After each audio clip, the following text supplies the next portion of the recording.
Farmers over the next few years are going to go through unprecedented change. And if we're going to get farmers to keep on producing food, we're going to have to get them profitable and more viable. And the only way to truly do that is to work with nature rather than substitute for it. In effect, we'll find that nature means business. I've analysed something like 80 different farm accounts with a view to helping those farms plan their future. As time's progressed and we've increased the number of cattle that we've got, we have actually gone to a system which is based on the New Zealand style of deferred grazing. So what we actually do now is fasten large lumps of this upland land stock free for 3 or 4 months of the summer and allow the grass to grow as long as it possibly can. And that leaves a lot of rough grass for the cattle to graze over winter. So thinking back on the whole scenario, the most important point was where we started pulling the business in bits, looking back to see where all the money was going and where it was going to come from. Nobody makes those decisions lightly.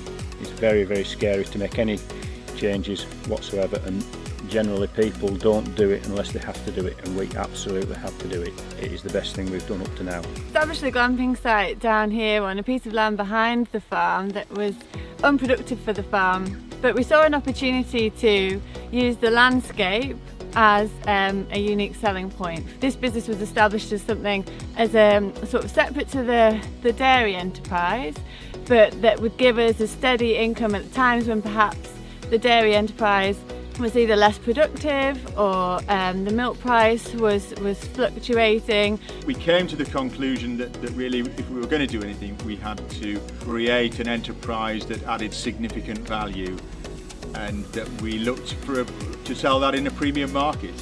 The subsidy income on the farm is somewhere in the region of £50,000. My first target was to achieve that in terms of cheese sales, and we will do that this year. We are moving to Chris Clark's maximum sustainable output, and the impact on our bottom line has been positive. The impact on our wildlife and biodiversity has been positive too.